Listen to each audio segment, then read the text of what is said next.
হাতের দুটি রেখা নিয়ে আজকে আলোচনা করব। অর্থাৎ হাতে যে আয়ু রেখা রয়েছে সেই আয়ু রেখা থেকে যদি দু ধরনের রেখা ওঠে তাহলে কি হবে সে বিষয়ে আজকে আপনাদের জানাবো।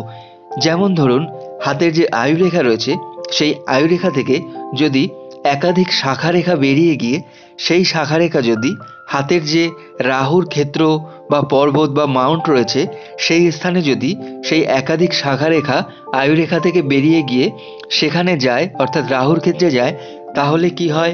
এবং আরেকটি আমাদের হাতের যে আয়ু রেখা রয়েছে সেই আয়ু রেখার যে অনুগ্রেখা দেখা যায়, অর্থাৎ আয়ু রেখার অনুগ্রেখা আয়ু রেখার একদম পাশ থেকে সমান্তরালভাবে ওঠে, সেই অনুগ্রেখা যদি আয়ু রেখার পাশে সমানভাবে না থেকে সেই অনুগ্রেখা যদি আয়ু রেখাকে স্পর্শ করে তাহলে কি হয় সে বিষয়ে আজকের এই গুরুত্বপূর্ণ আলোচনাটি আপনাদের সঙ্গে শেয়ার করছি। তো দেখুন, এই যে একাধিক রেখা দেখতে পাচ্ছেন, অর্থাৎ আয়ু রেখা থেকে এই যে একাধিক যে রেখাগুলো উঠেছে, এই ধরনের একাধিক রেখা যদি আয়ু রেখা থেকে ওঠে এবং সেই একাধিক রেখা যদি হাতের যে রাহুর ক্ষেত্র বা পর্বত বা মাউন্ট রয়েছে, দেখুন এখানে আমি চিহ্নিত করে দিয়েছি, এই স্থানটি হলো রাহুর ক্ষেত্র বা পর্বত বা মাউন্ট। যদি এই রাহুর ক্ষেত্রে এসে সেই একাধিক রেখা আয়ু রেখা থেকে উঠে এসে রাহুর ক্ষেত্রে আসে, অর্থাৎ আয়ু রেখা থেকে উঠে এসে রাহুর ক্ষেত্রে সেই একাধিক রেখাগুলি যদি আসে তাহলে কি হয় সে সম্বন্ধে আপনাদের জানাচ্ছি। আয়ু রেখায় এরকম ধরনের একাধিক ছোট ছোট শাখা রেখা থাকা কিন্তু মোটেও শুভ নয়। অর্থাৎ রাহুর ক্ষেত্রে যদি আয়ু রেখাতে এরকম ধরনের অসংখ্য ছোট ছোট শাখা রেখা থাকে তাহলে কিন্তু তা অত্যন্তই অশুভ ফল দিয়ে থাকে। ওই বয়সে কিন্তু সেই ব্যক্তির বিভিন্ন ধরনের অশুভ ফল সূচনা করে থাকে। অর্থাৎ সেই ব্যক্তি ওই বয়সে নানা ধরনের বাধা পেয়ে থাকেন, অর্থাৎ তার কর্মক্ষেত্রে সেই ব্যক্তি বিভিন্ন ধরনের বাধা প্রাপ্ত হয়ে থাকে।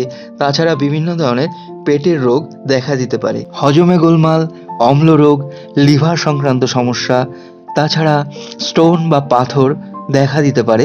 তো কিডনি সংক্রান্ত সমস্যাও কিন্তু এদের হতে পারে। এই ধরনের রেখা কিন্তু মোটেও শুভ নয়। রাহুর ক্ষেত্রে এরকম ধরনের রেখা অত্যন্তই অশুভ ফল প্রদান করে থাকে। এরপর দেখুন, এই রেখাটি হলো আয়ু রেখার অনুগ্রেখা। তো এই আয়ু রেখার অনুগ্রেখা যদি এরকমভাবে আয়ু রেখার সঙ্গে মিশে যায় তাহলে কি হতে পারে সে বিষয়ে আপনাদের জানাবো। অনুগ্রেখা কিন্তু সাধারণত আয়ু রেখার সঙ্গে না মিশে এরকমভাবে আয়ু রেখার একদম পাশেই সমান্তরালভাবে দেখা যায়। তো এইভাবে যদি সমান্তরালভাবে আয়ু রেখার পাশে অনুগ্রেখা থাকে তাহলে সেটা কিন্তু অত্যন্তই শুভ ফল প্রদান করে থাকে। কিন্তু যদি এই আয়ু রেখার যে অনুগ্রেখা রয়েছে সেই অনুগ্রেখাটি আয়ু রেখার সমান্তরাল না হয়ে যদি আয়ু রেখার সঙ্গে মিশে যায় তাহলে সেটা কিন্তু অত্যন্তই অশুভ। তো দেখুন, আজকে এই অশুভ রেখাটি সম্বন্ধে আলোচনা করব। অর্থাৎ অনুগ্রেখা যদি আয়ু রেখার সঙ্গে মিশে যায় তাহলে কি হতে পারে সে বিষয়ে আপনাদের জানাবো। দেখুন, আয়ু রেখার যে অনুগ্রেখা রয়েছে যদি সেই রেখাটি মিশে যায় তাহলে কিন্তু সেই লোক রাগে অন্ধ হয়ে যান। অর্থাৎ তিনি কিন্তু খুবই বদরাগী হয়ে থাকেন, তার কাণ্ডজ্ঞান থাকে না কিছুই। রাগের মাথায় সে কিন্তু যে কোনো ধরনের ভুল সিদ্ধান্ত নিয়ে ফেলেন। এ বিষয়ে লক্ষ্য করা যায় যে ব্যক্তিরা জলে ডুবে মারা যান, বিষ খেয়ে বা আগুনে পুড়ে আত্মহত্যা করেন, তাদের হাতেও কিন্তু এরকম ধরনের আয়ু রেখার অনুগ্রেখা লক্ষ্য করা যেতে পারে। তো এই ধরনের রেখা কিন্তু খুবই জেদি প্রকারের হয়ে থাকে। যে ব্যক্তিদের হাতে এরকম ধরনের আয়ু রেখার অনুগ্রেখা আয়ু রেখার সঙ্গে মিশে যাবে সেই ব্যক্তিরা কিন্তু অধিকাংশ ক্ষেত্রেই তাদের বদরাগের জন্য জলে ডুবে, বিষ খেয়ে অথবা আগুনে পুড়ে আত্মহত্যা করে প্রাণহানি ঘটাতে পারেন।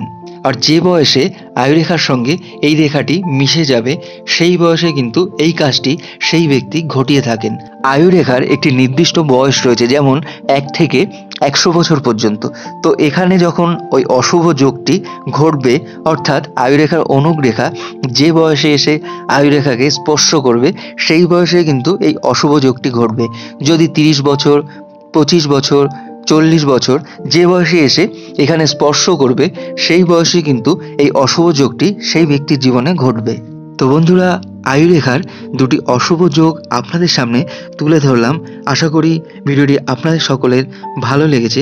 তো ভিডিওটি ভালো লাগলে অবশ্যই লাইক করুন, কমেন্ট করুন এবং বন্ধুদের সঙ্গে শেয়ার করুন। আর এরকম ধরনের নতুন নতুন ভিডিও পাওয়ার জন্য চ্যানেলটিকে অবশ্যই সাবস্ক্রাইব করুন এবং পাশে থাকা বেল আইকনে ক্লিক করে নোটিফিকেশন বাটনটি অল করে রাখুন, যাতে করে নতুন নতুন ভিডিওর আপলোডগুলি সবার আগে আপনাদের কাছে পৌঁছে যায়। এভাবেই চ্যানেলটির সঙ্গে থাকুন, দেখতে থাকুন।